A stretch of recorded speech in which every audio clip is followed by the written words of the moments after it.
$100 million needed to update the equipment at the Queen Elizabeth Hospital. Barbados suggesting debt write-offs for low-income countries. A treatment facility on the cards for children whose needs cannot be met by care centres. And in sports, the Talawas one win away from reaching their second straight CPL final. Broadcasting from our studios in the Pine St. Michael, this is CBC NewsNight, starting now.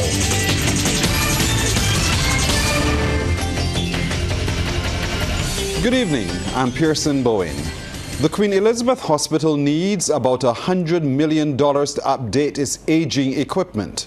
The staggering figure was revealed by Director of Medical Services Anthony Harris during a presentation of medical equipment to the hospital. Sharika Griffith was there and filed this report.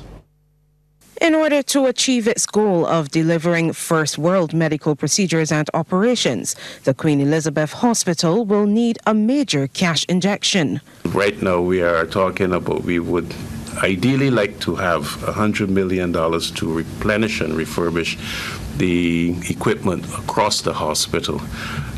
Sounds like an awful lot of money, but medical equipment is extremely expensive, as I'm sure you are aware. Director of Medical Services Anthony Harris was speaking as the hospital's busiest outpatient department, ophthalmology, received a donation of 4 slit lamps from the Barbados Canada Foundation. With over 20,000 patients seen each year, Department Head David Callender says the new equipment will allow for quicker eye exams. These slit lamps are the newest model available in this brand. They're very efficient, they're effective, and they don't require bulbs. They use LED lights, so we don't have to worry about blowing bulbs. They're very compact. We've started using them already, and it gives us the possibility to see more patients faster. We have plans to use that old equipment in areas not so heavily utilized to offer a broader ophthalmic service throughout the country. Valued at more than 111,000 Barbados dollars, the funds for the equipment were the proceeds of the Bring on the Spring event held in Toronto annually. Representative of the Barbados Canada Foundation, Earl Gill, says they've already identified the next piece of equipment to be donated.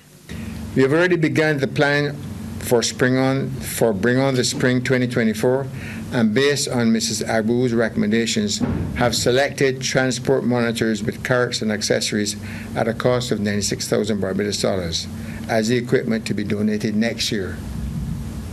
We have increased our 2024 Canadian dollar fundraising target to $65,000, and we are confident we will achieve this target through the continued dedication and hard work of the foundation and its supporters. The foundation, which was registered as a charity in 2013, has donated over $228,000 in equipment to the Queen Elizabeth Hospital to date.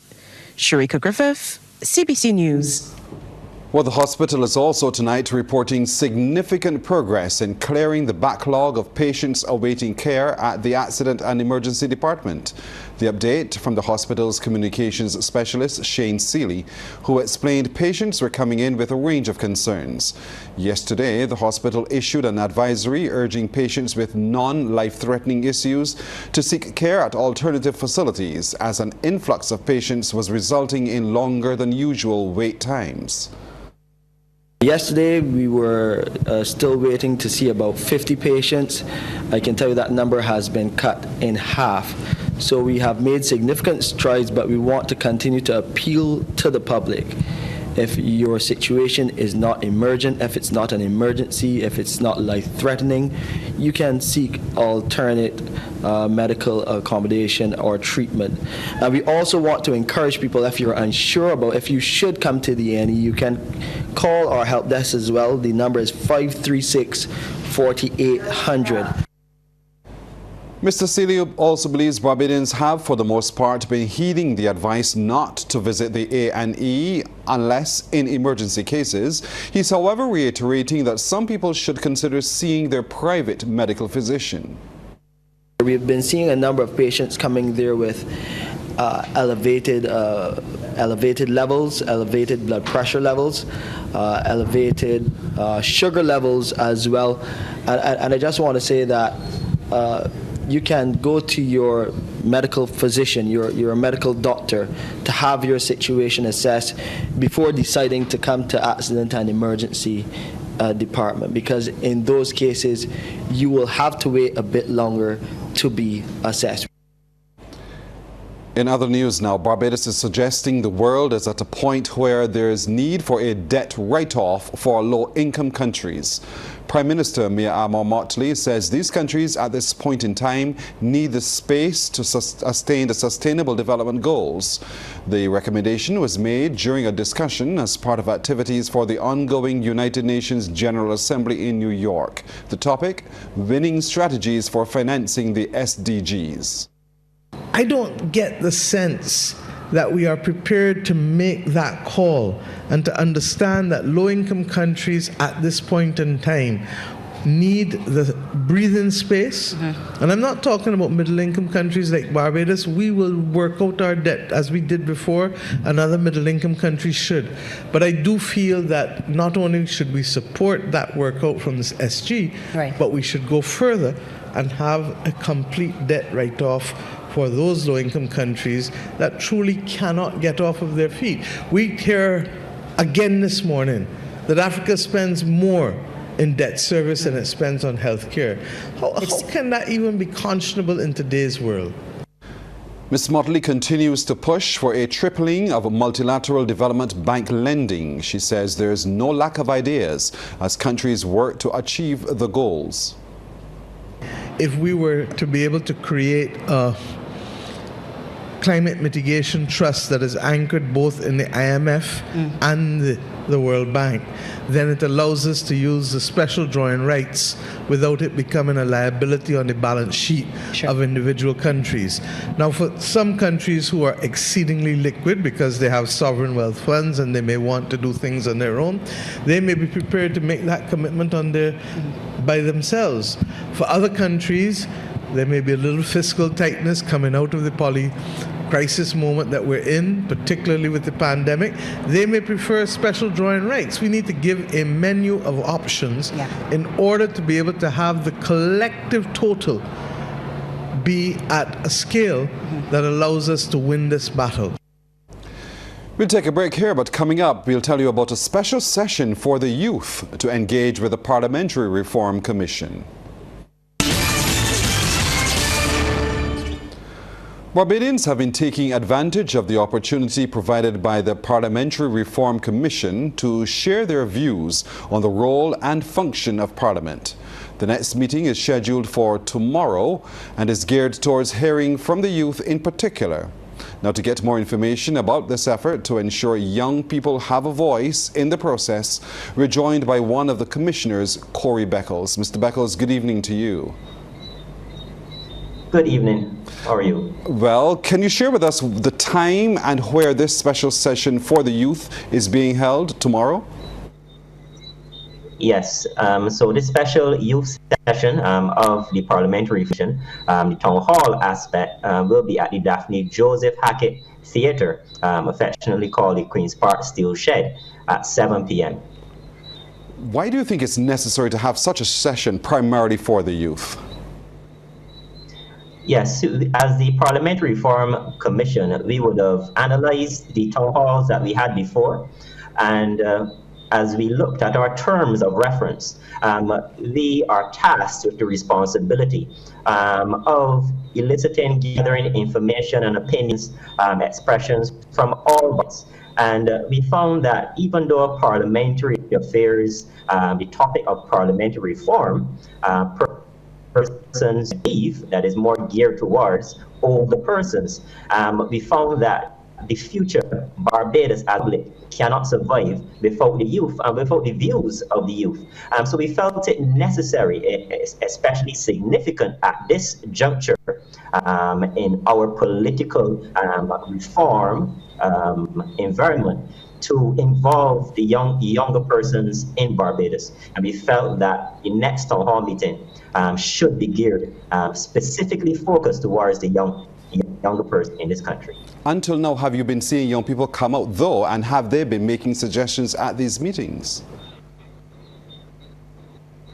First, what we call the education session that we had at BWU at headquarters, there were a number of younger persons who would have come out, and also they would have made some presentations.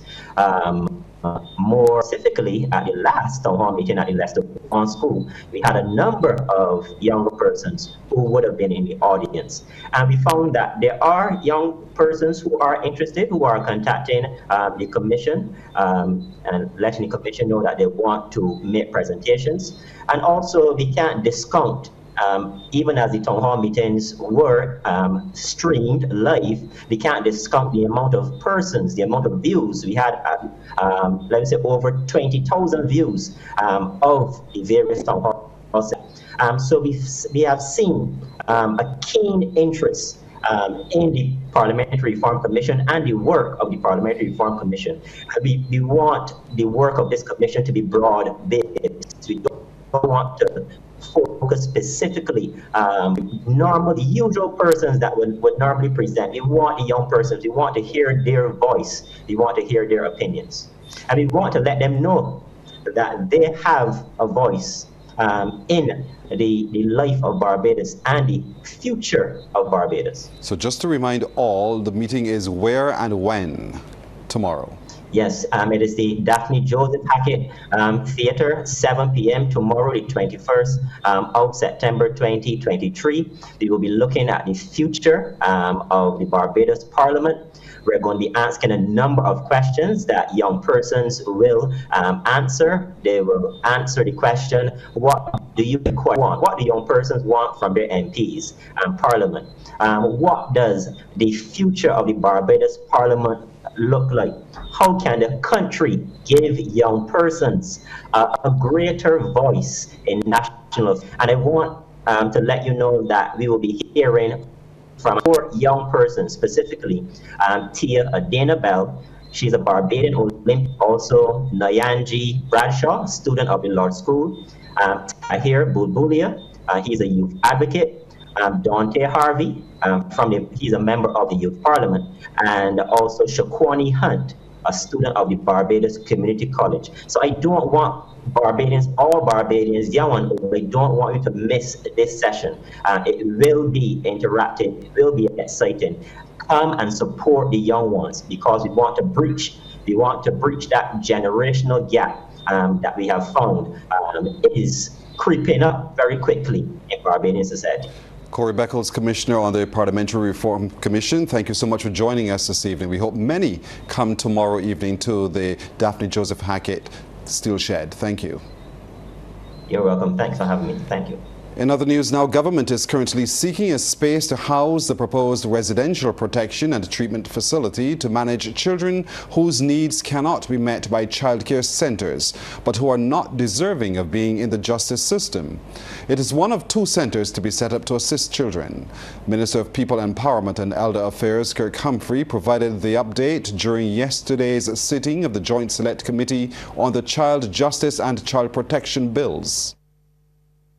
In relation to the residential protection and treatment facility, this is meant for those children under 12 and persons who are not really criminals, but who perhaps could have been hungry, committed a crime, whose, when you look at these circumstances, there's reason to give them an opportunity that does not bring them into direct contact with the system, the justice system.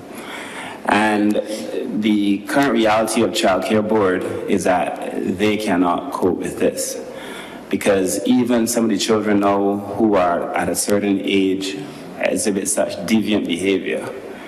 And some sent there by the court, but exhibit such deviant behavior that is outside the capacity of the persons who work in that system to give them the necessary care and attention. Time now for a look at sports. We're joined by Damien Best. Damien, good evening. Well, a new 8-team league format has been introduced for this year's CG United Super 50 Regional Cricket Cup. The tournament is scheduled to bowl off on October 17th at the Queen's Park Oval as host Trinidad and Tobago Red Force take on combined campuses and colleges. Cricket West Indies today announced the round-robin format and Final 4 semi-final stage. Barbados Pride will start their campaign against defending champions Jamaica Scorpions on October 20th. And the competition will feature 31 matches to be played at 3 venues: the Brian Lara Cricket Academy, Queen's Park Oval and the Sir Frank Worrell Cricket Grounds of the University of the West Indies Sport and Physical Education Centre at the St. Augustine campus.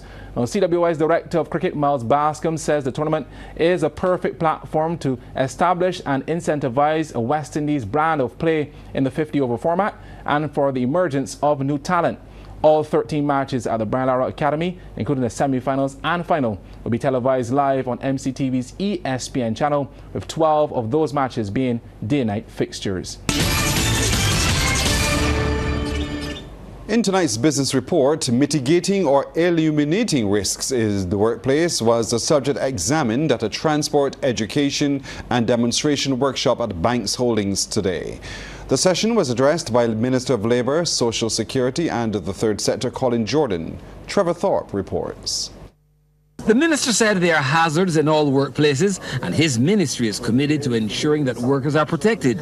He said safety committees must be functioning in organisations. Workers must be participant in all safety and health exercises because it is workers who will suffer when there are accidents or if there are accidents.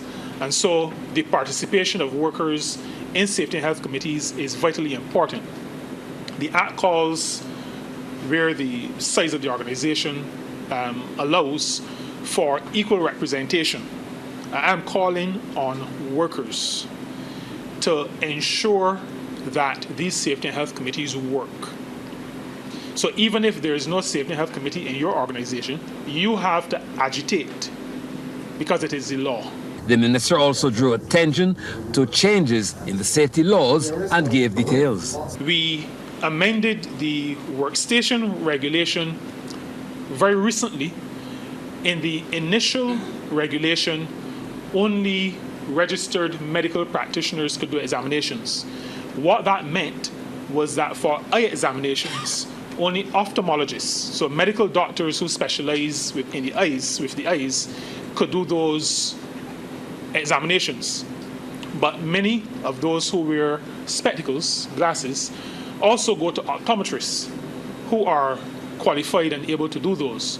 And as we always do as a government, if we can make an improvement in a piece of legislation or in a regulation, we do it. Plant manager at Banks Holdings Limited, Sissy Gillette, in her remarks, spoke of the company's safety measures and outlined its record to date. Our sister manufacturing plant in the Pine, affectionately Pine Hill Dairy, has just recently passed 2 years without an LTI.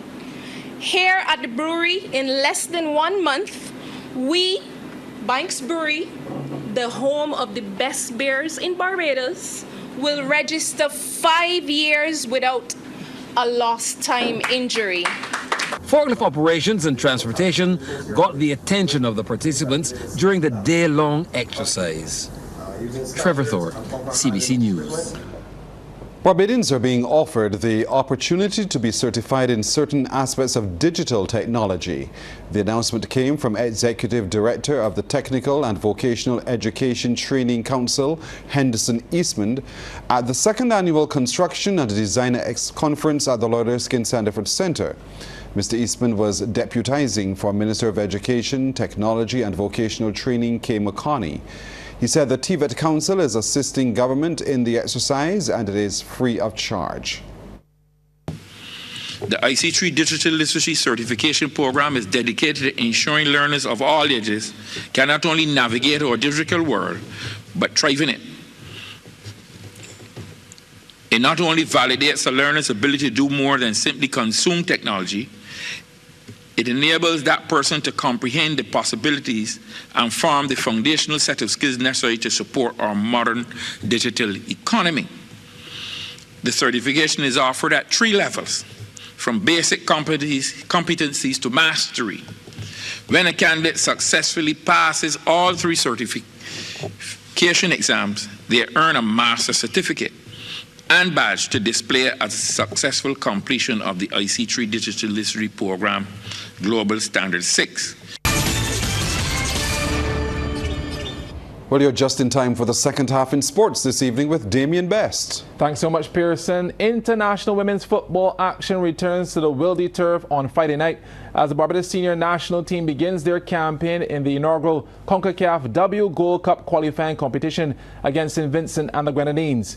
Head coach and former national striker Mario Hart is in charge of a strong 23-member squad for the League B fixture. CBC's Anne-Marie Burke reports. The Barbados Lady Tridents are on a mission to qualify for their first major football tournament, and the first challenge will be to defeat Caribbean rivals St. Vincent and the Grenadines. Coach Mario Hart is optimistic of a good result on Friday, based on the makeup of the squad, despite a lack of warm-up matches. We are excited to play in front of the home crowd to start the campaign. We will have played 2 games early in the year, 2 friendlies, and we are excited to build on that. We saw some good football coming out of the team, and we just ready to take that into competition. Barbados will be without striker Carisha Catlin and defender Tunisia Mon due to injury, but 3 overseas-based players have joined the team.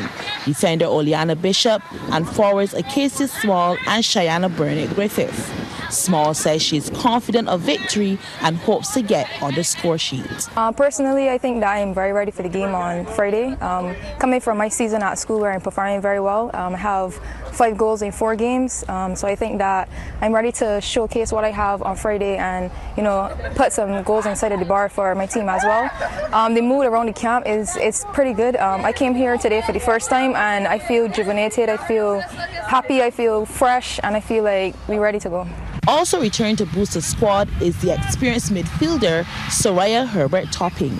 I'm feeling really good. I think it's been a long time since we played a match that meant something at home. So I think all the ladies are excited to play at home and to represent well. I'm just feeling confident as a team.